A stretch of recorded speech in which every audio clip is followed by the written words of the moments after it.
Bem-vindo ao canal Pod Corte. Aqui você encontra os melhores cortes do podcast do Brasil. Não esqueça de se inscrever no nosso canal para estar sempre ligado a novos conteúdos. Nagoya, abro Garota de Ipanema, começo a me afundar, droga, metanfetamina.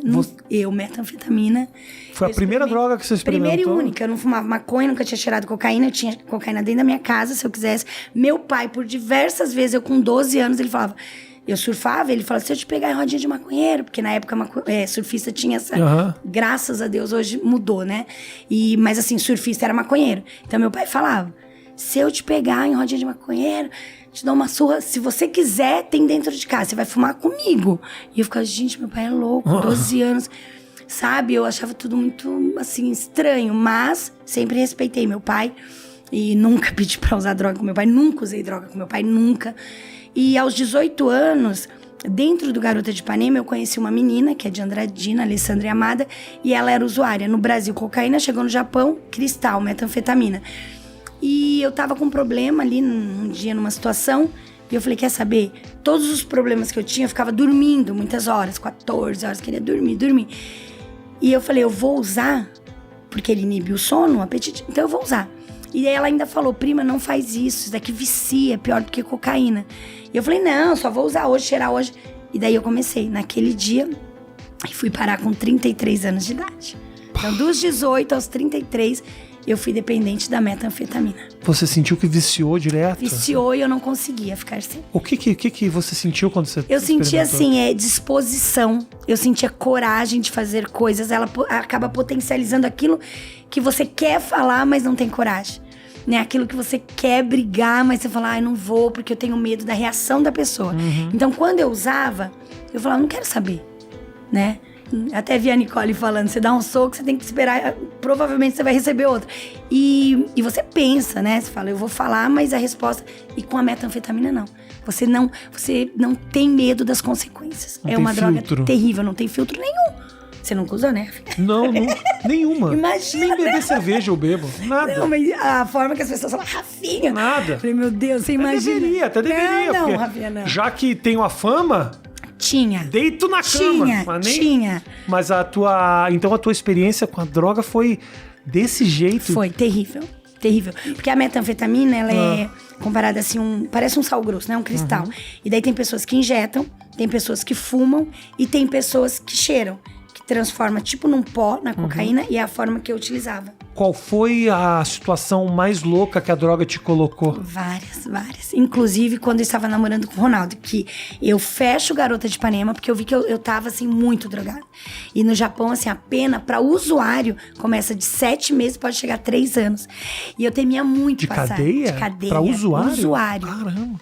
Então eu ficava, qualquer hora eu vou ser pega, qualquer hora a polícia vai baixar aqui, vai fazer o exame, eu sou usuária. Eu comecei a entender que eu era usuária, né? Que eu não usei, eu paro quando eu quero. Eu falei, não, eu sou usuária, então qualquer hora eu vou rodar. E eu tinha muito medo de ser presa. Nossa, eu falava, cadeia no Japão quer dizer, em qualquer lugar do mundo. Mas lá, as coisas que eu já tinha ouvido de pessoas muito próximas, né? Muito próximas, da minha família, inclusive. E eu falei, eu não quero, essa experiência eu não quero ter na minha vida. Eu já tinha tido outras tão ruins, né? Inclusive o aborto que eu fiz aos 17 anos, que foi a pior experiência que eu tive até hoje na minha vida, foi esse aborto que eu fiz. Você engravidou trabalhando? Não, namoradinho, um japonês que eu tava ficando com ele, bem mais velho, ele era da máfia, né, Yakuza. E ele sempre falou pra mim, Vivi, eu gosto de você, mas eu nunca vou poder te assumir, porque você é gaidin. E dentro da máfia, inclusive hoje... O que é gaidin? Que não é o japonês? Estrangeira, estrangeira, tá. Ele fala, nunca. Tipo assim, eu sou de um grupo, ele é de um grupo muito famoso lá, né? Em Aitken, que é o nosso estado. Ele falou, você... Yakuza é uma máfia grande, assim, né? Pesada, né? Gostei, você falou uma palavra. Não, é verdade. Eu não vou ficar... Ai, isso é uma vez, tô segurando. Eu tô gostando. Tô segurando de falar palavrão com a Vivi, que eu não quero assustar ninguém aqui. Não, eu já ouvi uns, viu? Eu vi uma entrevista. Eu falo palavrão, bastante, só não tô falando hoje. Ai, glória a Deus. Já tivemos um milagre aqui, feio. Deixa eu te falar, e aí daí eu engravidei. Tá. E ele já tinha 30 e poucos anos. Ele não queria que eu abortasse, mas ele deixou bem claro.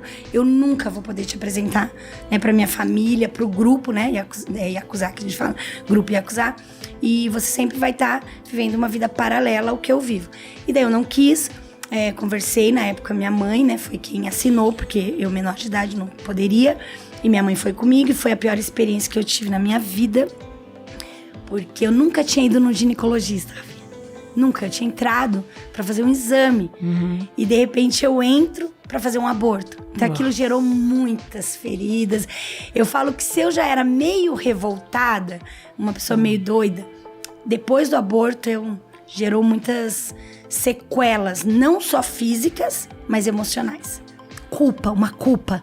Que cada vez que eu lembrava da cena, quando eu volto da anestesia e minha barriga ficou muito inchada, e eu comecei a gritar, cadê meu filho? E eu tinha certeza que era um menino.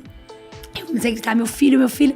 E daí a enfermeira, não, já acabou. Eu falei, acabou como? Eu queria voltar, pegar a criança e não tinha mais como. Então, automaticamente eu comecei a culpar a minha mãe, né? No meu subconsciente é como se assim, puxa, se você tivesse proibido, né? Ela não poderia, porque eu já, com 17 anos, eu era uma menina bem, sabe, difícil, né? Eu já era bem difícil mesmo. Nessa idade ela já sabia que você estava se prostituindo? Sim. Já era um assunto? Não, já era um assunto. Quando que foi quando ela descobriu isso? Quando eu fui pra noite, com 16 anos. Ela já descobriu de cara, então? Não, até então ela achava que eu era só hostess, né? Que eu era só a garçonete que trabalhava ali. Quando eu pago a dívida dela. Naquele momento ela já entendeu. Sim, eu falei pra ela, eu contei detalhes, chorando. Falei, mãe, saí com aquele cliente, assim, sabia. E ali, assim, uma conhece a outra, uma sabe com quem a outra fica, com quem é tudo um rolo. Foi um rolo, graças a Deus, essa parte acabou. E hoje eu posso voltar ao Japão, como já voltei, depois da minha conversão, pra resgatar meninas da noite. Inclusive o pastor Rony, que tá aqui comigo, ele foi pro Japão em 2016, ele falou, Vivi, eu quero ir lá no bairro onde tem os prostíbulos, onde você teve. E pra honra e glória do Senhor, através da vida do pastor Rony, tem uma menina, que eu conheço ela há muitos anos, o apelido dela... não vou falar aqui que ela vai assistir, mas ela saiu do Japão, deixou a noite, deixou tudo, e hoje tá nos Estados Unidos fazendo unhas maravilhosas. Legal. Deus restituiu a família. E assim, quem é de Nagoya sabe que é só um milagre pra tirar ela da noite e tantas outras, né? O pastor Rony tem um trabalho muito lindo com prostitutas, gays. Então eu falo que você tudo usou isso sim, tenho usado, a gente tem um projeto que é o Resgatando Vidas, e hoje eu faço parte da Assembleia de Deus, Resgatados pela Fé. Mas vamos, a gente vai falar ainda sobre isso. Vamos voltar. Me fala lá, como é que aparece Fecho a casa noturna. Como aparece o Ronaldo na tua vida? Fecho a casa noturna e falo, preciso ir embora pro Brasil, porque aqui eu tô muito drogada. E vou pro Rio de Janeiro. Falei, eu vou tentar não voltar pro Japão, porque o Japão pra mim já remetia o quê? Noite, prostituição e drogas. Então eu vou fazer o tablado. Rio de Janeiro, me disseram assim, Vivi, você quer ser artista? Você quer ser artista, faz o tablado. Daí eu vou pro Rio de Janeiro,